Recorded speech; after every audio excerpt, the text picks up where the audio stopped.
Welcome to the Bandana Podcast, where we're calling a spade a spade. Stephanie White is officially on the market, folks. It is 8 o'clock on this beautiful Tuesday morning, and I still have not yet stopped partying. That's right. Sunday's news of Christie Sides being fired from the Indiana Fever has pushed me towards a 48-hour binge. We have not stopped popping bottles. We have not stopped doing the unthinkable. No Diddy. We have not stopped doing all of the great things that you do during a party. And that's dance, dance, dance the night away. Dance, dance, dance the night away. Folks, we have arrived. The biggest hold up in the possibility of Stephanie White attending, Stephanie White becoming the new head coach of the Indiana Fever. The only hiccup in all of this mix was Stephanie White was still the head coach of another team. That's right, Stephanie White, the number one option, the number one candidate who people have already put in place to be the Indiana Fever's new head coach, had a job as of yesterday. Stephanie White has officially been relieved of her duties. She has officially parted ways with the Connecticut Sun, and now Stephanie White is out on the market, and things have been moving fast since Kelly Krauskopf has taken helm of this team. Things have been moving fast since Amber Cox has been in position. And by the time tonight, definitely by the end of the week, don't be surprised if we have a brand new head coach, Stephanie White. Welcome to the Indiana Fever. Welcome, Stephanie. Welcome. I've checked a couple of your game tapes, Stephanie. I've looked at a few of your game tapes. Not talking about what you did at Connecticut. Good. You did that with Alyssa Thomas. You did that with DeWanna Bonner. You traded for Mabry. You went to the conference finals. You did a few things. Not even the conference finals in the W. It's the semifinals. Goodness gracious. Can we please change that moving forward? Can we go back to Eastern Conference and Western Conference once we add a few more teams? Because that kind of just makes things a little bit more entertaining, a little bit more fun, helps build up some rivalries. So please, let's get back to conferences in the WNBA if you don't mind. But Stephanie White has been saying great things about Caitlin Clark ever since she was back in Iowa. Ever since Caitlin Clark was back in Iowa, Stephanie White has been saying great things.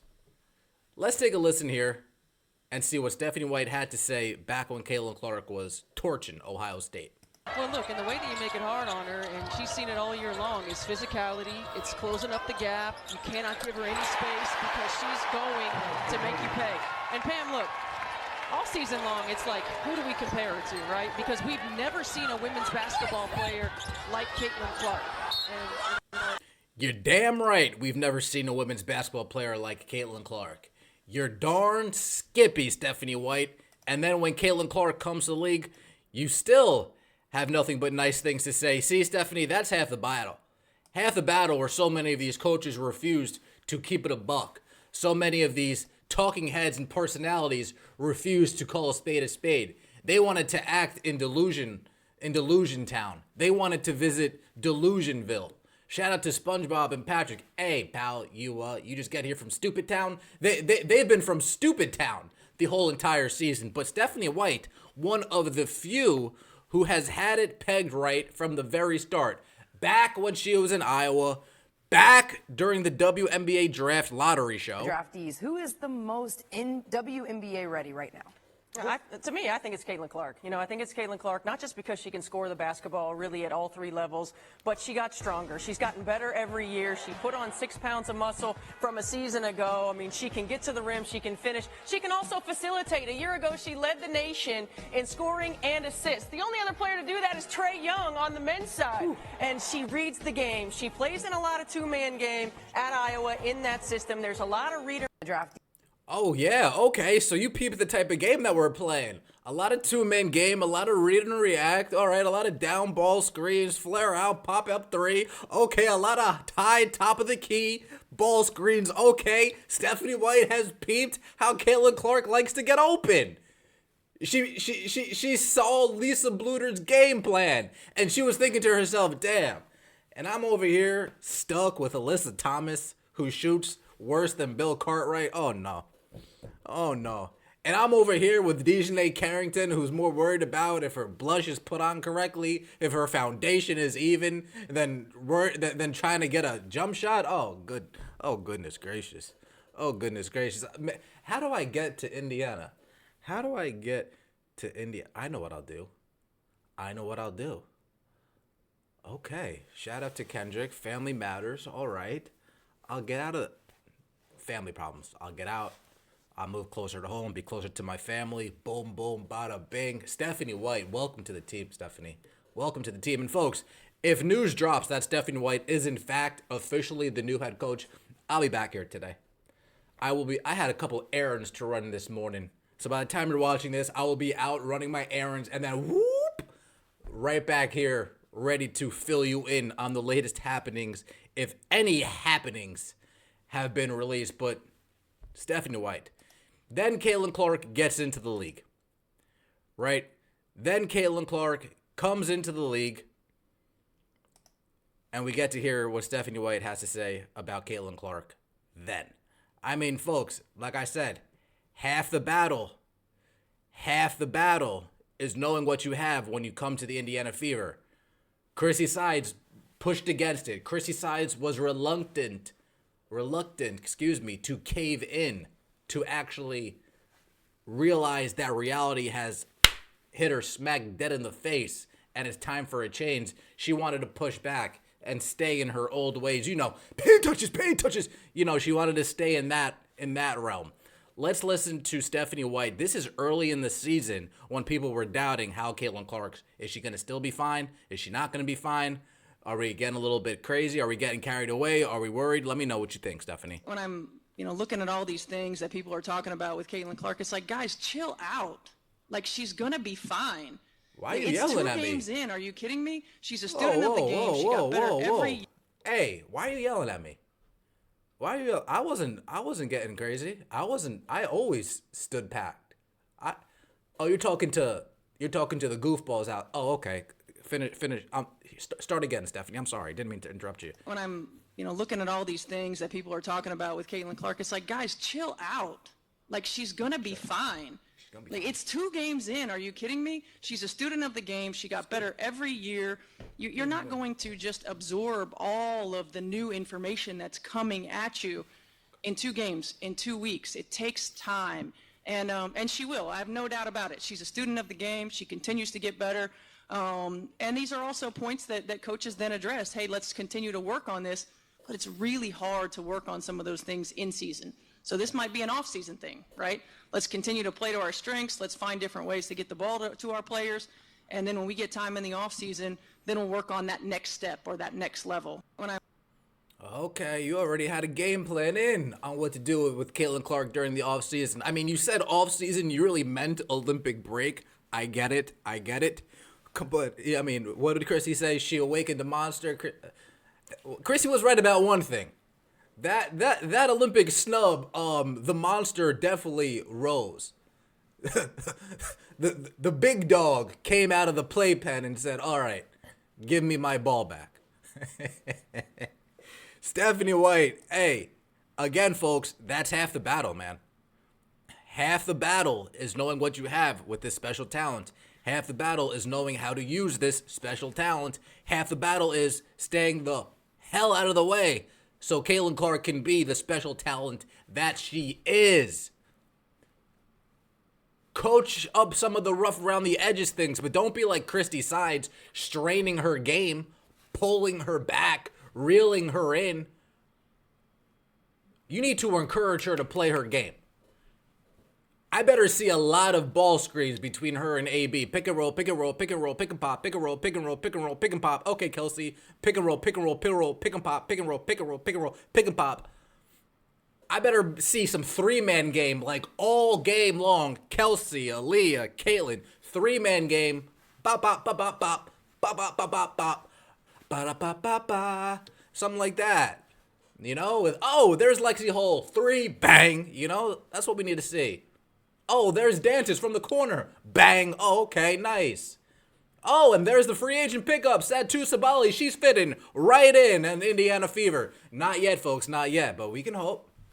Right? We can hope. And this is going to be the next step. If Stephanie White, if it becomes official within the next few days, within the next few hours, that Stephanie White is the new head coach, folks, this team is going to be that much more appealing to free agents. This team's going to be that much appealing to veteran players who really want to go make a run for it and don't want to be part of a rebuild. The whole entire Connecticut Sun team are unrestricted free agents for the most part. Do we take any of them? Not Dejanay. Does she say, hey, Dewana, we got a spot for you? We can't get Satu, guys, but Dewana, we got a spot for you here. I'm not mad at that. I know her and Caitlin Clark got in each other's faces, but if we can get a face-up 4 that can shoot the 3 and take you off the dribble, oh, no. Oh, no, folks, you don't want that. Yo, you guys don't want that, do you? Oh, man. Folks, the people better get their jokes in quickly. Because once we get that first ring, it's just going to be ring, ring, you know, like a busy day at the office. Ring, ring, ring. Ring, ring, ring. Who's that? Ring, ring, ringing. Kevin Gates, right? Shout out to Kevin Gates. Now we got Stephanie White talking about Caitlin Clark before seeing them in the All-Star game. Let's take a seeing them in the playoffs. Let's take a listen here. They're obviously a really good team, and I think I remember sitting up here. This is after Caitlin Clark and Kelsey Mitchell, despite Christie Sides being an abomination, despite Christie Sides being a stand-up, wacky, inflatable man, right? One of those inflatable two-mans from Family Guy, you know, because she's always on the sideline doing this. Don't worry, folks. I'll get some funny jokes for Stephanie White if the day comes. Don't worry. Stephanie, that ain't right. Something like that. We'll work on it. But this is after Caitlin Clark and Kelsey Mitchell went on their insane heater coming out of the Olympic break. They're obviously a really good team, and I think I remember sitting up here, you know, after game 1 or game 3, we played them, and I'm like, they're going to be just fine, right? Like, they just have to grow. They're young, and then they've got to figure it out, and they've got to learn to play together, and they have. You know, they're playing incredibly well. You know, certainly when you talk about the job that Kelsey and Caitlin have done from a perimeter standpoint, I mean, they're, you know, a backcourt combo that is really tough to match up with. And then you have Aaliyah Boston on the interior, certainly what Melissa brings, and Lexi Hole from an energy standpoint and knocking down shots. They're playing really confident basketball. They're playing well together. They're a tough matchup. And, you know, Becky Hammond had it right. Like, you can't outscore that team, right? You got to be able to lock down defensively. You've got to be able to give them different looks because they're smart players. And when they get a beat, they're going to pick you apart. So we got to be able to give them different looks. Love to hear it, Stephanie. Love to hear it. Folks, I'm not sure if we all heard that together.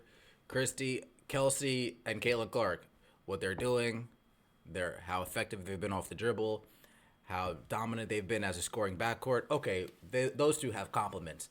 Aaliyah Boston, her interior play, what she offers from a playmaking standpoint, she has a compliment. Lexi Hole, being the energizer, hitting threes, she has a compliment. And then it comes to Nalissa Smith, all she brings to the table. Stephanie, you're already playing your cards right. You are already playing your cards right. But folks, not only is Stephanie giving praise to Caitlin Clark heaped praise upon Stephanie White as well. Let's take a look over here. Let's see what Caitlin Clark had to say about Stephanie White. Things that she will never, ever say about one Christie Sides.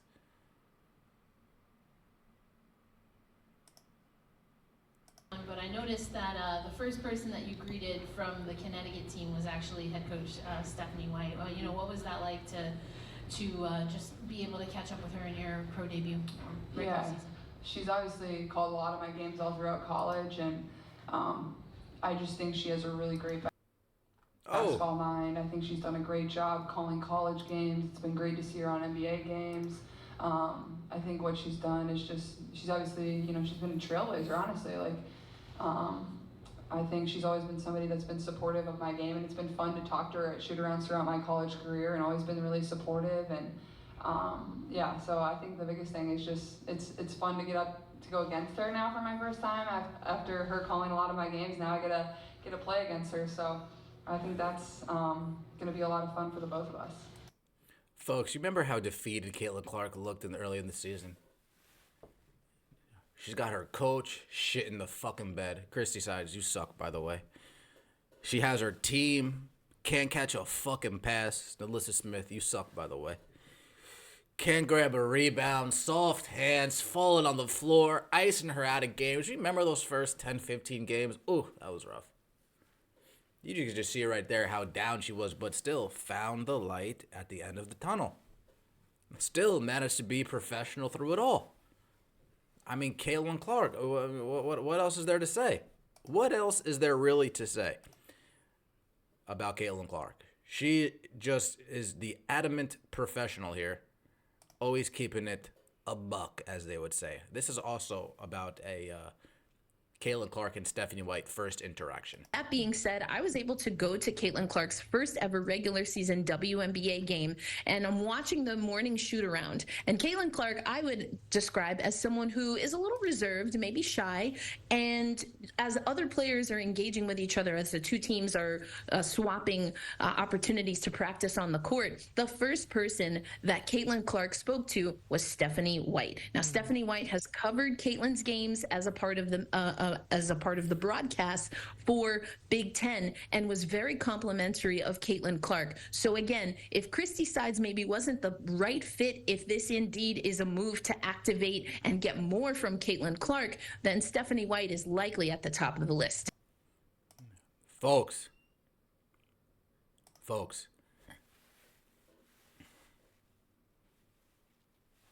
Stephanie White, she might be the one to replace her. She might be the one to replace her. Stephanie White actually had comments about leaving the Connecticut Sun. It's not an easy decision to leave Connecticut, but I think the best one for my family and my career. It's meant a lot to me.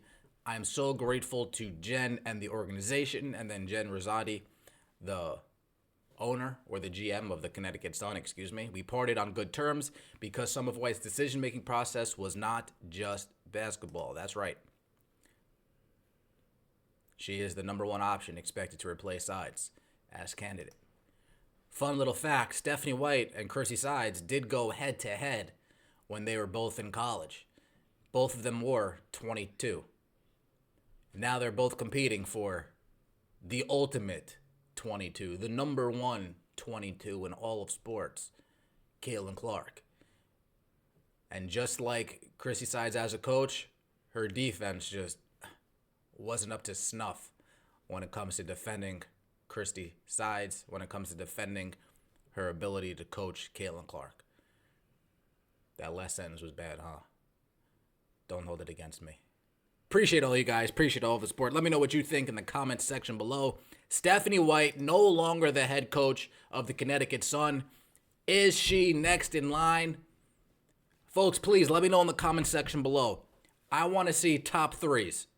I want to see top threes of who you guys would prefer to be the next coach of the Indiana Fever. Let me get a couple realistic ones, right? Whether it's a Kurt Miller, whether it's a Stephanie White, whether you think it's a Lisa Bluter, whether there's another name out there. And then let me get your dream coach. Who would be like your dream like a Cheryl Miller, like a Mark Jackson, like a Mike D'Antoni? Who would be a dream coach? Let me get a couple choices for regular coaches, and then let me hear your dream scenario. It's a Ben Daniel podcast. Appreciate all the support. As always, Take it easy.